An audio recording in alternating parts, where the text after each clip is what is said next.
안녕하세요. 반갑습니다. 사회복지학개론의 손용근 교수입니다. 자, 여러분들이 바로 이제 시대 에듀를 통해서 여러분들을 저와 함께 만났는데요. 오늘부터 여러분들과 함께 사회복지학개론에 대한 핵심 요약 정리를 할 겁니다. 자, 그렇다면 거두절미하고요. 바로 사회복지 행정에 대한 사회복지 행정과 관련된 부분을 함께 할 건데요. 사회복지학개론에서 사회복지 행정이 엄청나게 정책과 법제와 행정이 엄청나게 중요합니다. 오늘 이제 정책 부분인데요. 자, 특히 사회복지 정책과 행정과 법에 대한 영역들까지가 총 20문제 중에 13문제, 14문제가 출제가 된다는 거죠. 각각의 과목들로만 따진다 하더라도 전체적인 비중을 봤을 때도 약 65%에서 70% 정도를 차지할 정도로 엄청나게 비중이 높습니다. 그래서 정책과 행정과 법에 대한 부분들을 여러분들이 꼭 많이 알고 계셔야 될 것 같고요. 그 다음에 인간행동과 사회환경 부분에서는 최근 3년 동안에 이제 한 문제씩 출제가 되고 있더라는 거예요. 과거에는 인간행동과 사회환경은 출제가 거의 안 됐었어요. 근데 이제는 한 문제 정도는 출제가 되고 있고요. 사회복지 실천 영역 쪽에서는요, 바로 사회복지 실천론 부분이 출제가 많이 되고 있습니다. 보통 한 3문제에서 4문제 정도가 출제가 되고 있고요. 실천 기술론도 출제가 된 적도 있고 안 된 적도 있고 한 문제 정도 출제된다 보시면 될 것 같고요. 지역사회복지론과 그 다음에 사회복지조사론도 한 문제 정도씩 출제가 됩니다. 물론 요즘에 지역사회복지론이 2문제가 출제가 되는 경우도 있는데 보통 평균적으로는 한 문제 정도가 출제가 되고 있고요. 그 다음에 마지막 부분은 사회 서비스와 관련된 부분입니다. 장애인 복지, 노인 복지, 아동 복지, 청소년 복지, 기타 분야별 이렇게 되어 있는데요. 장애인과 아동과 노인 영역 쪽에서도 한두 문제 정도씩은 꼭 출제가 되고 있고요. 뜬금없이 뭐 청소년에 대한 부분 또는 특히 국가직 준비하시는 분은요. 청소년 복지에 대한 부분들 꼭 알아두셔야 되는 부분입니다. 그리고 분야별에서는 바로 정신건강복지법 이라는 부분, 정신건강 증진 및 정신질환자 복지 서비스 지원에 관한 법률이거든요. 그걸 좀 줄여서 정신건강복지법이라고 하는데요. 여기서도 이제 한 문제 정도가 출제될 가능성이 있습니다. 자, 이런 내용들이고요. 교재 내용들의 그 목차를 잠깐 보도록 하겠습니다. 우선 첫 번째 파트는 사회복지 정책법 행정 부분이고요. 아주 중요한 부분입니다. 아주 중요한 부분이에요. 그 중에서도 사회복지 정책론이 가장 중요한 부분이고요. 그 다음 번째는 바로 사회복지 법제론 부분입니다. 그래서 요 영역에서 보통 13문제 정도, 13문항 정도가 출제가 되고 있다는 거예요.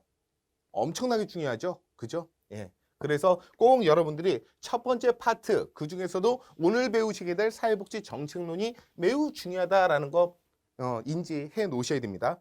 그 다음 번째는 바로 사회복지 실천 두 번째 파트인데요. 말씀드린 대로 인간행동과 사회환경은 한 문제 정도, 그 다음에 실천기술론이 한 3문제, 4문제 정도, 실천기술론 나왔다 안 나왔다 한 문제 정도, 지역사회 사회복지조사론도 한 문제 정도씩이 출제가 된다는 거죠.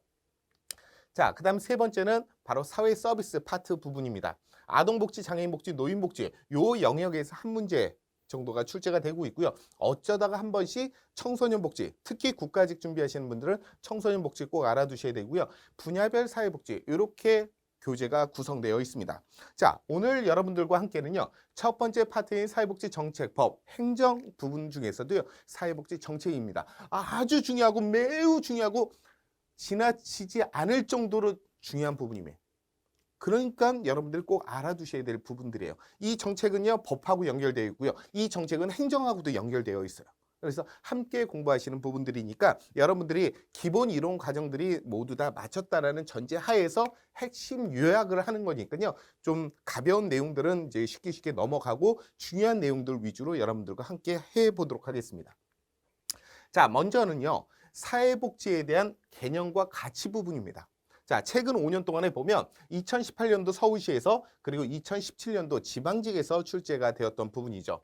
자, 사회복지에 대한 개념에서는요. 큰 개념으로 봤을 땐 제도적 개념, 작은 개념으로 봤을 때는 뭐 보충적 개념 또는 잔여적 개념, 제한적 개념 이런 식으로 사회복지를 바라보는 관점을 큰 관점으로 보느냐 작은 관점으로 보느냐에 대한 차이를 두고 있습니다. 그래서 첫 번째는 제도적 개념 부분인데요. 제도적 개념은요. 거시적이다, 광의적이다라고 보셔도 될 것 같습니다. 거시적이다 또는 광의적이다라고도 표현해 볼 수가 있겠죠. 자, 제도적 개념이라는 것은 현대 산업사회가 되면서 상당히 복잡한 여러 가지 문제들이 발생을 하잖아요. 그렇기 때문에 옛날에 과거에는 우리가 1601년도에 엘리자베스 구빈법부터 그 전에도 물론 뭐 사회복지와 관련된 부분으로 종교 재단이나 또는 민간 자선단체들이 이런 어려운 사람들을 서비스를 제공해 주는 것들이 이어져 왔다가 바로 국가가 법이라는 걸 만들었고 그 법이 바로 1601년도에 구빈법부터가 바로 세계 최초의 바로 사회복지법이라고도 얘기하는 것이잖아요. 그만큼 그 전부터도 서비스는 제공되었는데 그 서비스의 대상이 누구에게만 한정되어 있느냐 아니면 모든 사람에게 다 제공하느냐에 따라서 차이가 있다라는 것이죠. 그래서 가족이나 그다음에 개인에게 시장을 통해서 그 모든 욕구들을 충족시킬 수 없기 때문에 사회복지에 대한 대상에 대해서는 정상적으로 본다라고 얘기하는 겁니다. 그러니까 제도적 개념은요.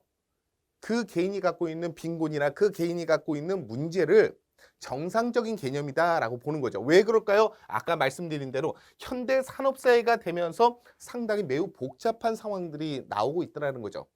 그런데 지금까지의 사회복지에 대한 영역들을 보면 제한된 사람, 그런 사람들에게 서비스를 제공해 주고 있었고요. 빈곤의 책임이 누구한테 있다? 바로 개인에게 두었다는 거죠. 근데 이 빈곤에 대한 책임이 개인이 아니라 사회 구조로 바꾸었던 것은 바로 1929년도 12월에 바로 세계 대공황, 미국에서 벌어진 세계 대공황이 바로 전 세계로 파급이 되면서 이거는 개인의 문제이기보다는 사회 구조에도 문제가 있구나라는 것을 국가가 정부가 천명했다라고 해서 빈곤의 책임이 국가의 사회 구조에 있다라는 것을 그때에서야 인정을 하게 된 거죠. 자, 우리는 지금 2020년도를 살고 있습니다. 1930년부터 루즈벨트 대통령이 바로 케인즈 이론을 받아들이면서 바로 후버댐이라는 뉴딜 정책들을 썼고 그래서 1935년도에 사회보장법을 만들어서 이제 이런 것들이 개인에게만 치부할 수는 없고 국가가 사회가 모든 안전망들을 만들겠다라고 해서 1935년도에 사회보장법을 만들게 되었던 것이잖아요. 그때부터 미국을 비롯한 영국 모든 나라들이 빈곤의 책임은 사회 구조에 있다는 것을 천명했던 부분입니다. 즉 제도적 개념에서는요. 바로 빈곤의 책임이 개인에게 있는 것이 아니라 사회 구조에 있기 때문에 그 빈곤에 대한 문제는 정상이다라고 보는 것이죠. 그래서 복잡한 현대사회 속에서 사회복지는요. 최일선의 기능을 수행해야 된다라는 거죠. 그래서 우리 사회보험 같은 경우도 보면 사회보장에서의 사회보험은 모든 국민들이 다 가입해야 되는 부분들이잖아요. 그래서 최일선에 있다라고 얘기하는 거죠. 그래서 현대 사회에서의 복잡성이 인정되고 있었기 때문에 그 개인의 자신의 어떤 힘만으로는 충분히 모든 문제를 해결할 수 없어서 사회복지관은요 정상적인 제도적 지위를 획득하게 되었다라는 거죠. 제도적 지위를 획득하게 되었다. 자, 제도적 개념. 이거 어디서 나오는 거죠? 웰렌스키와 르보에서 나오는 부분이잖아요. 그래서 재학자 사회복지 모형을 할 때 다시 한번 또 설명을 드릴 텐데요. 바로 제도적 개념은요. 모든 국민을 대상으로 하는 최일선에 있는 부분이고요. 빈곤에 대한 책임을 정상으로 보는 관점이다라는 것이죠. 그래서 모든 국민을 대상으로 하고 있고요. 또 중요한 거 바로 사회적 효과성을 강조하고 있다라는 거죠. 자, 사회적이라는 표현이 뭐예요? 모든 국민들이 다 서비스의 대상이 될 수 있도록 해줘야 된다라는 것이 사회적 효과성이라고 얘기하는 겁니다. 이따가 보충적 개념에 대한 부분에서 봤을 때 보충적 개념에서는요. 특수한 욕구를 갖고 있는 사람만 서비스를 제공해줘야 된다라는 개념의 사회복지 개념이거든요. 그렇기 때문에 거기는요. 비용의 효과성. 비용의 효과. 왜? 모든 사람 필요 없을 수 있잖아요. 사회적 자본을 많이 갖고 있는 사람은 사회복지 서비스 필요 없잖아요. 사회적 자원이 적은 사람 또는 지불 능력, 구매 능력이 없는 사람들에게만 서비스를 제공하니까 그 대상이 한정적이고 그 한정적인 대상에게 집중적으로 서비스를 제공하니까 비용의 효과성이 있는 것이죠. 그렇지만 제도적 개념은요. 바로 사회적 효과성 그리고 사회 통합에 기여한다라는 겁니다. 그래서 광의의 개념이다. 거시적 개념이다. 이렇게 표현하는 것도 무방합니다.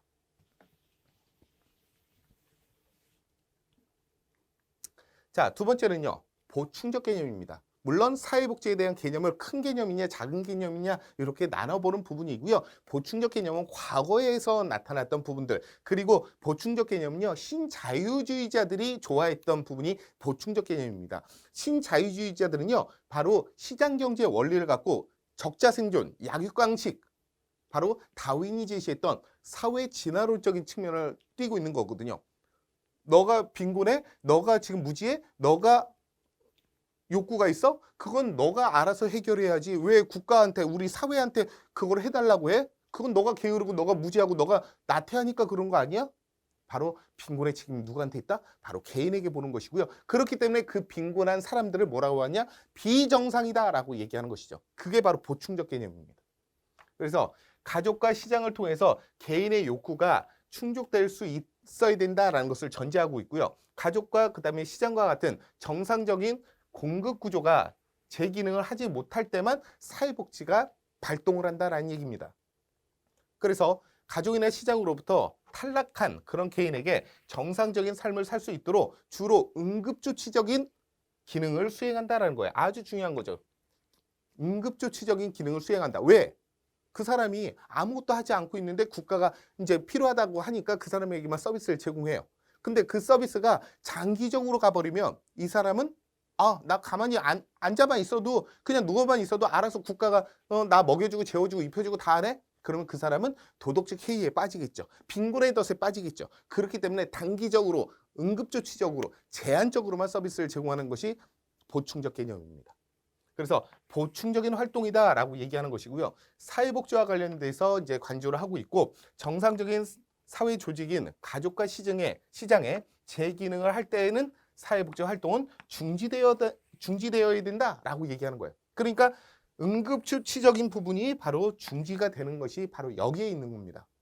그 사람이 이제 사회적 기능을 하고 있으면 중지가 되어야 된다는 거죠. 그래서 한시적으로, 제한적으로, 응급조치적으로 서비스를 제공하는 것이고 그 이상은 하지 않는다. 왜?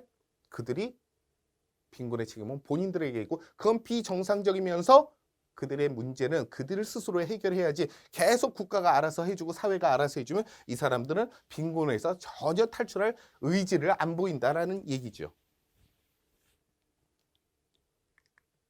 자, 그래서 사회복지는요, 보충적이면서요, 그리고 임시적이다라고 얘기합니다.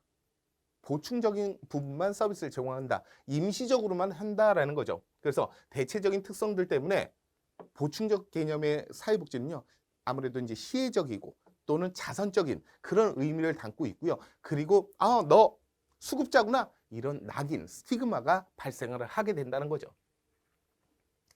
그래서 이 보충적 개념은요, 경제적 효율성이 있습니다.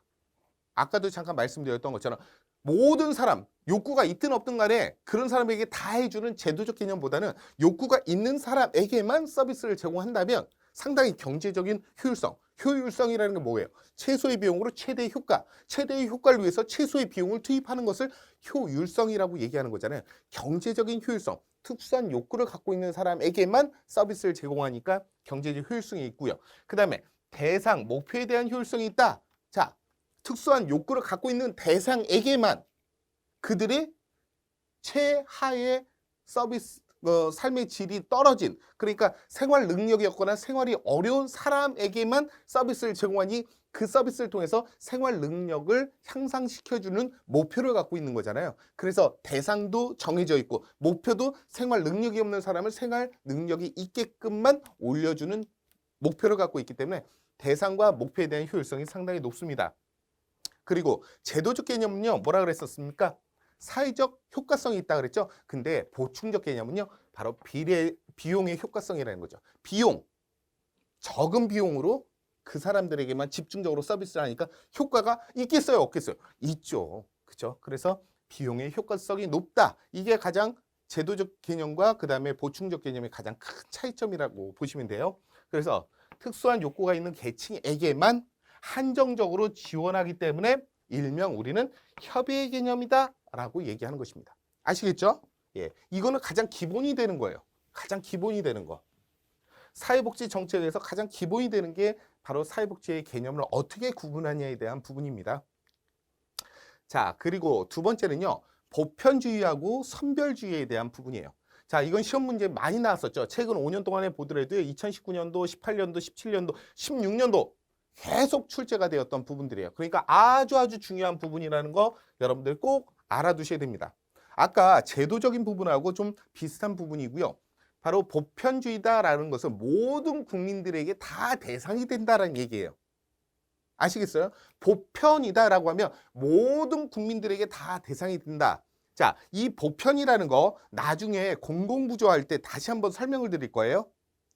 보편주의는요, 모든 국민들에게 다 적용이 되는 게 보편주의입니다. 그래서 전 국민을 대상으로 하고 있다라는 거죠. 그래서 일명 사회보험이 대표적인 부분이다라는 겁니다. 아시겠죠? 그리고 사회권을 통해서 탈상품화에 대한 효과가 상당히 크다라는 거예요. 탈상품화라는 건요, 나중에 제가 또 이제 제약자 사회복지 모형할 때 설명을 드리겠지만, 바로 SP 앤더슨은 탈상품화에 대한 정도가 높거나 낮거나에 대한 부분으로 세 가지 형태로 복지국가를 구분을 해놨거든요. 상품이라는 건 뭐예요? 내가 어떤 제품을 사고 싶어, 어떤 상품을 사고 싶어. 살려면 어떻게 해요? 자본주의 사회에서. 내가 지불 능력, 구매 능력이 있어야 그 상품을 살 수 있는 거 아니에요. 지불 능력, 구매 능력이 없으면 살 수가 없겠죠. 그런데 탈상품화라는 건 뭐예요? 내가 지불 능력, 구매 능력과 관계없이 언제든지 내가 원하는 상품들을 얻거나 살 수 있는 거. 내가 지불 능력이 없는데, 내가 구매 능력이 없는데도 내가 언제든지 얻을 수 있는 것들을 탈상품이라고 합니다. 그래서 제도적 또는 보편주의에서는요, 탈상품화에 대한 효과가 선별주의보다는 상당히 크다라는 거예요. 그러니까 내가 구매 능력, 지불 능력이 없어도 언제든지 내가 얻을 수 있는 것들에 대한 항목이나 범위가 넓다라고 보시면 되겠죠. 그래서 급여의 혜택이 새로운 중간계층까지 확대하는 것을 목표로 갖고 있습니다. 보편주의는요. 중간계층, 뭐 상위계층, 그다음 중간계층, 하위계층 이렇게 있지만 보편주의는요. 이 중간계층까지 확대해서 이 밑에 있는 하위계층들도 중간계층까지 끌어올리려고 하는 어떤 이념, 목표를 갖고 있다는 거죠. 그 다음에 국가의 어떤 적극적인 시장 개입에 따라서, 자, 국가의 적극적인 시장 개입에 따라서 이게 뭐냐면 나중에 말씀드리겠지만 아까도 잠깐 말씀드렸던 2019년도 12월에 바로 미국에서 공황이 일어났고요. 대공황이. 그것이 전 세계적으로 퍼지면서 세계 대공황이 되었죠. 그래서 국가가 시장에 개입하게 된 어떤 계기, 필요성이 만들어지게 됩니다. 그 전까지는요. 시장에 국가가 개입하지 않았었어요. 시장은 시장의 원리로 가고 국가는 야경국가, 경찰국가의 역할만 했었던 거죠. 예. 그런데 국가가 적극적으로 시장에 개입함에 따라서 바로 복지국가가 만들어졌던 부분들입니다. 그래서 보편주의는요, 복지국가하고 연결이 되는 부분이죠. 그래서 상대적으로 시장의 복지의 기능은 약화되었다라는 거죠. 원래 갖고 있었던 시장의 원리는 뭐예요? 수요와 공급에 따라서 가격이 결정이 되는 거잖아요. 예. 그런데 수요와 공급에 따라서 가격이 결정이 되는데 사회적 자본을 많이 갖고 있는 사람이 누구예요? 부자들. 그 부자들이 자기네들이 갖고 있는 자본을 갖고 시장에다 내다 팔면서 가격을 담합을 하는 거죠.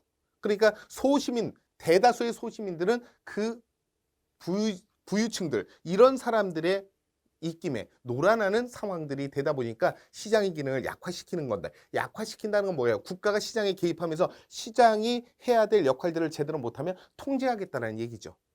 그래서 이런 부분들이 있습니다.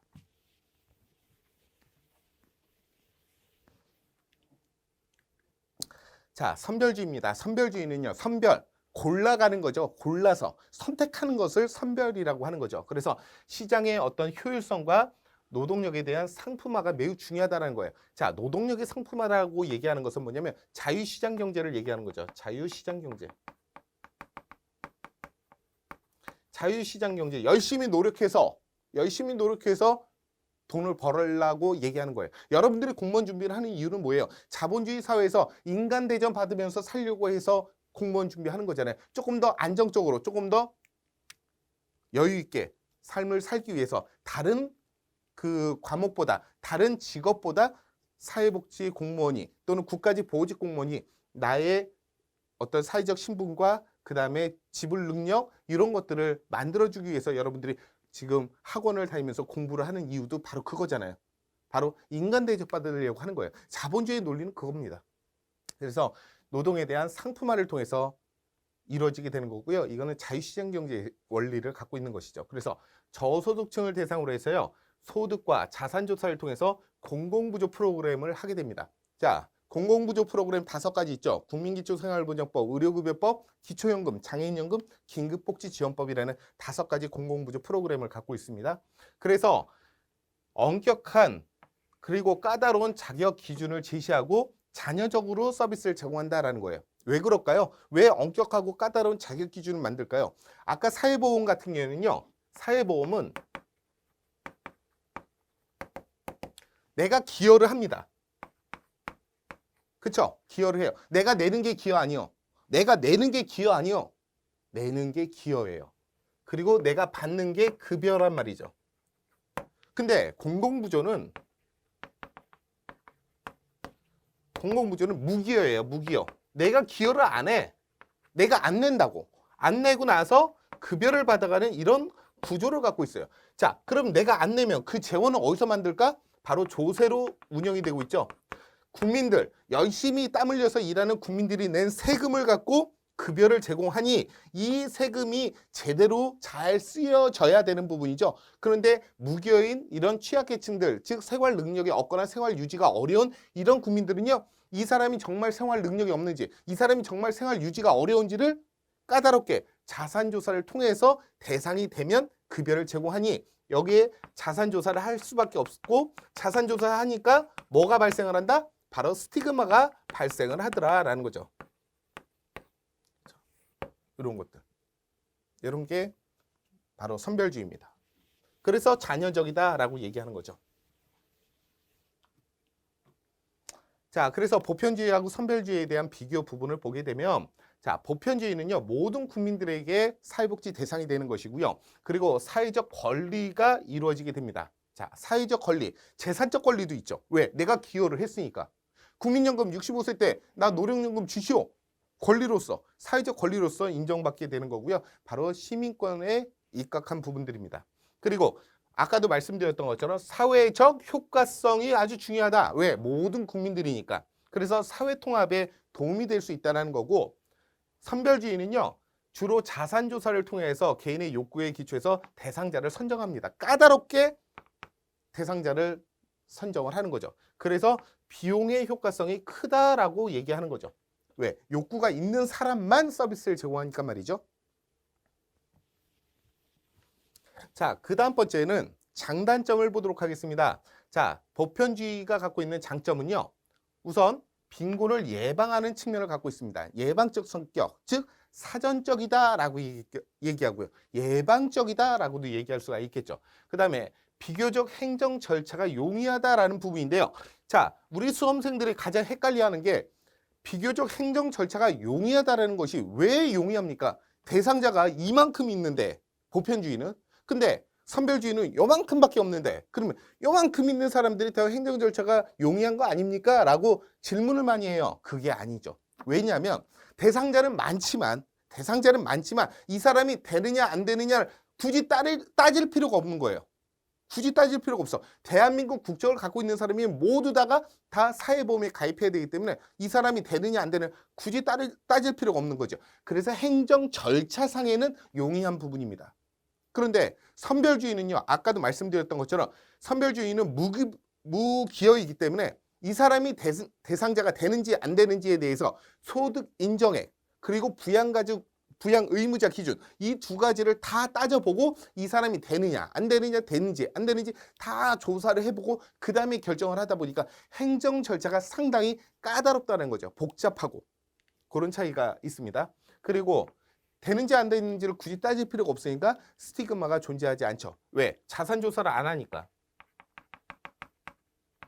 자산조사 안 하잖아요. 그죠? 그런데 선별주의는요. 장점은 꼭 도움이 필요한 사람에게 급여나 서비스가 집중될 수 있다는 거예요. 그죠?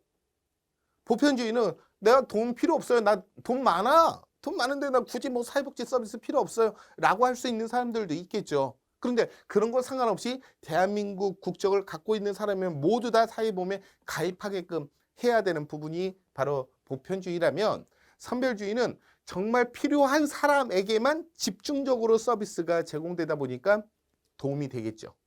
그래서 자원의 낭비를 줄일 수 있다는 거예요. 즉 경제적 효율성, 비용의 효과성이 있다는 것이죠. 단점을 한번 보도록 할게요. 보편주의는요, 한정되어 있는 그 자원을 꼭 필요한 사람에게만 쓰면 참 좋을 텐데 그렇지 못하고 그 효과성에 대한 한계가 있다는 거죠. 꼭 필요한 사람에게 써야 되는데 그렇지 않고 모든 사람들에게 다 적용을 시키니까 자원의 낭비가 일어날 수가 있다는 거고요. 선별주의는 뭐예요? 바로 자산조사를 하기 때문에 자산조사를 하고 있기 때문에 스티그마, 너 국가에서 공공부조 대상이구나, 이런 스티그마, 낙인이라는 부분이 함께 연결되어 있다는 거죠.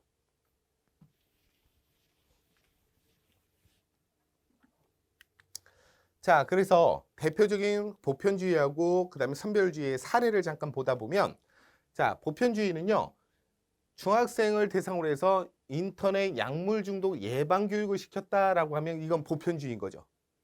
중학생들 대상으로 해서 인터넷이나 약물이나 흡연이나 음주나 이런 것들에 대해서 그냥 모든 중학생들에게 다 서비스를 제공했다면 그거는 보편주의인 거예요. 그런데 학교폭력 가해자들을 대상으로 해서 학교폭력의 예방에 대한 교육을 시켰다 그러면 뭐예요? 학교폭력에 대한 가해자라는 그 대상만을 한정해서 서비스를 제공하면 그거는 선별주의라는 거죠. 앞부분에 중학생이라는 그냥 뭐 단서 조항이 없잖아요. 그죠? 예, 이런 부분들은 보편주의고요. 자, 알고 계시겠지만 2019년도 9월부터는요. 만 7세 이하의 아동들은 부모의 소득과 관계없이 모두 다가 아동수당을 받습니다. 그죠? 이런 거는 보편주의에 해당되는 부분이에요. 자, 선별주의는요. 우울증 청소년. 자, 앞부분에 이렇게 단서 조항이 있죠. 그냥 청소년이 아니라 우울증이 있는 청소년들에게 상담을 했다라고 하면 이건 선별주의가 되는 거고요. 학대 아동. 자, 일반 아동이 아니라 학대를 받은 아동이 미술 치료를 했다라고 하면 이건 역시도 선별주의가 되는 거죠. 그리고 시각장애인에게 직업 재활 서비스를 제공했다. 일반 국민도 아니고 즉 비장애인도 아니고 장애인 중에서도 시각장애인들을 대상으로만 직업재활 서비스를 했다면 이건 선별주의가 되는 거죠. 그리고 0세부터 만 12세 아동 및 그 가족의 맞춤형 통합 서비스를 제공해서 드림 스타트를 한다라고 하면 이것도 선별주의죠. 왜? 모든 아동들은 아니고요. 빈곤 가정에 있는 0세부터 12세에 있는 아동들에게 아동과 그 가족까지 서비스를 통합 서비스를 제공하는 거. 요거는 선별주의에 해당되는 거예요. 그죠? 자, 이렇게 선별주의하고 그다음에 보편주의에 대한 사례 위주로 출제가 많이 되고 있거든요. 그래서 이런 부분들 알고 계셔야 됩니다.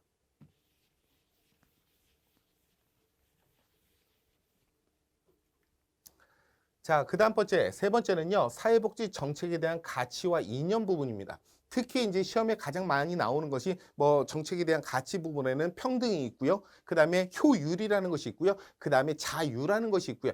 권력과 그 다음에 기회 뭐 등등등이 있지만 그래도 가장 출제가 많이 되는 것은 평등 부분이고요. 이번에는 이제 효율이라는 부분은 출제가 됐습니다. 자유는 출제가 되지 않았지만 자유도 여러분들이 꼭 알고 계셔야 되는 부분이 있어서 함께 말씀을 드릴 거예요. 평등 부분도요. 2016년도에 지방직에서 출제가 되었던 부분입니다. 자, 평등. 우리가 사회복지학개론을 배우지만 실질적으로 자유주의, 지금은 신자유주의잖아요. 그리고 경제적 관점에서는 우리는 자본주의죠. 북한, 마르크스주의는요, 이데올로기적 측면에서는 그것을 우리는 사회주의라고 얘기합니다. 예, 우리 자유주의와 마르크스주의가 항상 대립각을 세우고 있었는데 이 자유주의에서 이제 자본가들이 만들어지면서 바로 자본주의가 된 것이고요. 마르크스주의는 경제적 관점으로는 사회주의라고 얘기하는 거예요. 그래서 자본주의와 사회주의가 항상 이렇게 대립각을 세우고 있는데 경제적 관점으로는 그런데 자본주의의 가장 큰 병폐가 뭐예요? 바로 빈익빈 부익부, 빈부격차, 소득에 대한 불평등, 그 다음에 상대적 박탈감이라는 부분이죠. 왜? 그 가치가 뭐예요? 자유이기 때문에 그랬던 거예요. 근데 마르크스주의 경제적 관점인 사회주의는요. 그 가치가 뭐예요? 평등이었단 말이죠. 그래서 항상 자유와 평등이 항상 이렇게 대립각을 세우면서 싸우고 있는데, 자유주의 그냥 가만히 내비두면 이거는 빈부격차가 너무 심해져 갖고 그 모래시계처럼 허리가 튼튼한 중산층들이 사라지고 부자와 빈자 이 두 가지 계층만 남게 되는 상황들이 오게 되면 바로 갈등적인 요소가 생기고 나중에는 위험한 상황들이 될 수 있다 보니까 국가가 사회주의가 얘기하고 있는 가치, 즉 평등을 가지고 들어왔는데 그 평등 중에서도 뭘 가지고 들어왔냐면 공평이라는 평등을 가지고 들어왔어요. 야, 일반적으로 평등이라는 건요, 그 사람의 소득, 지위, 고관을 막론하고 모든 사람에게 다 똑같이 배급해 주는 것을 평등이라고 합니다. 그 사람이 여자든 남자든, 그 사람이 안경을 썼든 안 썼든, 그 사람이 장애가 있든 없든, 노인이든 어린이든 상관없이 모두 다 똑같이 제공하는 것을 평등이라고 하는데, 그 평등을, 오리지널 평등을 가지고 들어오면 이 자유주의하고 계속적으로 이렇게 트러블이 생길 수밖에 없는 부분이죠. 그 중에서도 평등의 가장 작은 개념이 바로 공평이라는 거예요. 이 공평은 뭐냐면 욕구가 많은 사람에게 많은 서비스를, 욕구가 없는 사람에게 적은 서비스를, 그 사람이 갖고 있는 욕구나 문제에 맞춰서 서비스를 많고 적음을 결정하는 것을 우리는 공평이라고 하는 거죠. 자, 평등에서요, 가장 큰 개념, 오리지널 평등이 바로 수량적 평등입니다. 이게 오리지널 평등이에요. 오리지널. 평등의 개념 가운데서 가장 적극적인 개념이고요. 그래서 수량적 평등을 일명 우리는 산술적 평등이다 또는 결과의 평등이다 라고도 얘기합니다. 모든 사람들을 다 똑같이 취급합니다. 그 사람이 갖고 있는 욕구나 능력의 차이 관계없이 사회적 자본을 똑같이 배분해 주는 게 바로 수량적 평등, 오리지널 평등이라는 것이죠. 이런 수량적 평등에 대한 개념은 결과에 완전한 평등은 인류의 역사상 어떠한 사회도 존재하지는 않습니다. 그렇죠? 하물며 평등의 가치를 갖고 있는 사회주의마저도 그 평등에 모든 사람들이 다 똑같습니까? 아니잖아요. 권력을 갖고 있는 사람들은 부자이죠. 예. 그래서 현실적으로는 존재하지 않습니다. 그렇지만 이걸 현실적으로 가능할 수 있다고 한다면, 그나마 자유주의, 자본주의에서 좀 더 그나마 수량적 평등에 가깝다고 한다면, 그거는 이제 무상급식, 무상교복 같은 것들이 그나마 그 사람들 부모들의 소득과 관계없이 고등학생들, 중학생들에게 똑같이 무상급식을 해주는 거. 아이들이 공부를 잘하고 못하고 상관없이, 아이들이 키가 크고 키가 작고 상관없이, 아이들이 안경을 썼고 안경을 쓰지 않고 상관없이, 아이들이 남자냐 여자냐 남학생이냐 여학생이냐 상관없이 다 똑같이 무상급식을 해주는 거, 이게 그나마 끼워 맞춘다면 수량적 평등에서는 무상급식이나 무상교복이 그나마 수량적 평등에 가깝다라고 얘기할 수 있다는 거죠.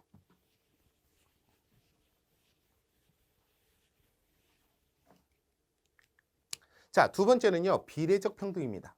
예, 수량적 평등보다 조금 작은 개념을 비례적 평등이라고 하는데요. 자, 개인의 욕구, 능력, 노력, 기여 정도에 따라서 사회적 자원을 상이하게 배분해 주는 것을 바로 비례적 평등이라고 하고요. 일명 우리는 그것을 공평이라고 합니다. 사회에 기여를 많이 했거나 사회에 노력을 많이 했거나 이런 사람들에게는 조금 더 보상을 좀 더 많이 해주고, 그렇지 못한 사람은 보상을 적게 해주는 거, 이게 공평한 거 아니겠습니까? 그죠? 열심히 공부한 사람, 열심히 공무원 준비한 사람은 당연히 합격하는 거, 그건 당연한 거 아니겠습니까? 이게 이제 공평이라는 거죠. 개인의 욕구, 능력, 노력, 기여 정도에 따라서 상이하게 자원을 배분해 주는 것을 우리는 비례적 평등이라고 합니다. 자, 수량적 평등과 비교해 본다면요, 상대적으로 많은 불평등이 존재할 수도 있습니다. 그죠? 당연히 존재할 수 있겠죠. 그래서 수량적 평등에 대한 비현실을 좀 고려한다면 자본주의 사회에서 실질적으로 가장 널리 사용되는 게 바로 이 비례적 평등이고요. 이 비례적 평등에 가장 가까운 예가 바로 사회보험이라고 얘기할 수가 있습니다. 사회보험에 가입한 사람과 가입하지 않은 사람에 대한 노력 정도, 기여 정도가 다르잖아요. 그리고 국민연금 같은 경우는 내가 국민연금 보험료를 많이 낸 사람과 적게 낸 사람, 나중에 노령연금을 받을 때는 차이가 있겠죠. 그렇죠? 네. 이런 부분들은 바로 비례적 평등이라고 얘기하는 겁니다. 자, 그 다음 번째는요, 바로 기회의 평등입니다. 자, 수량적 평등, 평등보다 작은 개념이 비례적 평등. 비례적 평등보다 작은 개념이 바로 기회의 평등이나 또는 조건의 평등이라고 얘기할 수가 있습니다. 자, 기회의 평등은요. 바로 자본주의 사회에서 널리 펴져 있는 평등의 범주 중에 한 부분인데요. 개인의 자신의 소질과 능력을 자유롭게 개발하고 평등한 사회적 권리를 갖게 해서요. 모든 사회적 제도에 대해서 접근을 모든 사람에게 균등하게 열어놓는다는 입장을 갖고 있는 게 기회의 평등입니다. 그런데 현실은 그렇지 않다라는 거죠. 누구의 부모 밑에서 태어났느냐, 누구의 가문으로 태어났느냐에 따라서 여러분들 그 집 앞마당에 파면 기름 나오는 사람이 있어요? 없죠? 예, 없을 거예요. 여러분들 부모가 딱 태어났더니 삼성의 그 아들로 태어났어, 딸로 태어났어. 근데 그건 내 선택의 문제가 아니잖아. 그렇죠?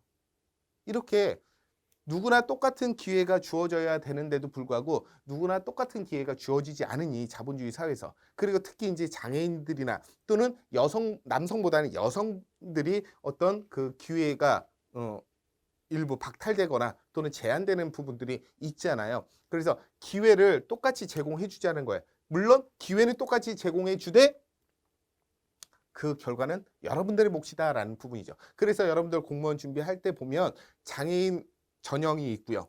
그죠? 그 다음에 뭐 취약계층 전형, 이렇게 해서 여러분들과 달리 장애인과 이런 취약계층 분들은 별도로 또 고 대상자들만 그 경쟁을 해서 거기서 뽑는 거잖아요. 그만큼 이런 것들도 하나의 기회를 주는 거예요. 왜냐하면 장애인분들이 여러분들과 함께 경쟁을 하면 아무래도 장애인분들이 어떤 접근성이나 교육권이나 이런 부분에 취약하다 보니까 여러분들과 경쟁할 수가 없어서 장애인분들은 별도로 구분 채용을 하고 있는 것이죠. 그래서 그 장애인들끼리 함께 경쟁을 해서 한 명 뽑는데 10명이 지원했다 그러면 그중에 성적이 우수한 사람 한 명만 뽑는 거죠. 기회는 동등하게 제공을 해주되 그 결과는 여러분들의 몫이다 라고 하는 부분입니다.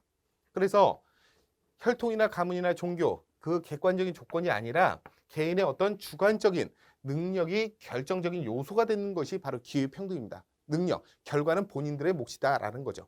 그래서 일반적으로 가난한 사람들에게 교육 기회를 제공해 주는 거, 자립할 수 있도록 해주는 거, 이런 것들이 다 하나의 기회의 평등이라고 할 수가 있습니다. 기회를 동등하게 주자라는 거죠. 그래서 예를 들면 양성 고용평등제, 남자와 여자하고 똑같이 하고 또 여성분들이 부족한 쪽은 여성을 할당 고용을 하고 있잖아요.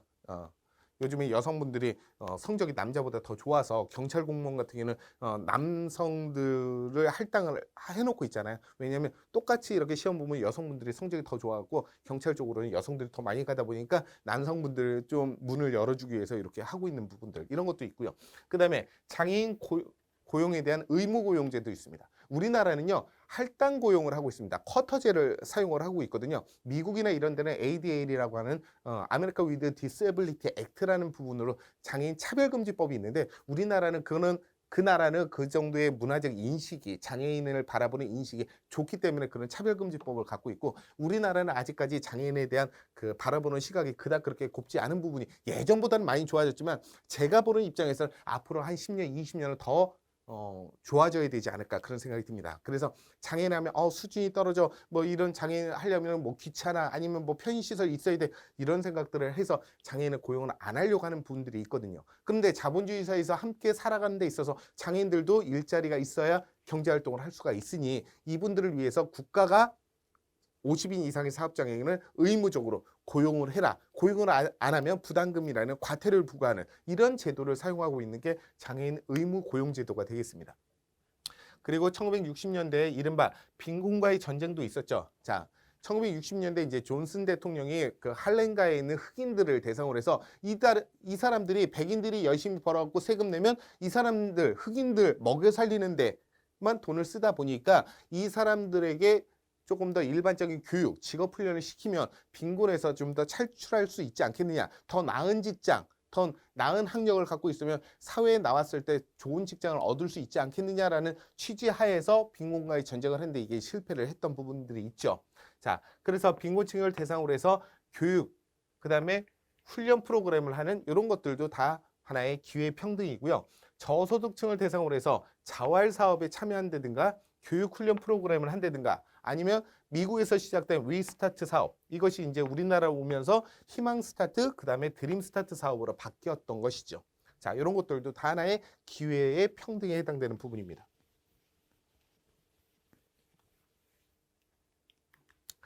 자, 그다음에 이제 네 번째는요, 바로 조건의 평등이라고 얘기하는 부분이에요. 조건의 평등은 뭐냐면 바로 그 조건을, 장애인이라는 조건, 여성이라는 조건, 그 조건을 갖고 하는 것이 바로 조건의 평등입니다. 그래서 사회적 기회를 획득하려고 하는 그 사람에게 경쟁적 출발 조건들을 평등하게 정비해 놓는 것입니다. 그래서 순수하게 개인의 능력에 모든 것을 맡기는 것이 아니라 개인의 능력이 좀 부족하더라도 사회가 이것을 메꾸어 주자라고 하는 그런 작업에서 시작한 게 바로 조건의 평등이죠. 그래서 100m를 달리는 데 있어서 비장애인과 그다음에 다리가 불편한 장애인이 함께 출발할 수 있는 건 아니잖아요. 예, 그런 조건을 이제 별도로 구비를 해서 조건을 달리 해주는 것을 조건의 평등이라고 얘기하는 겁니다.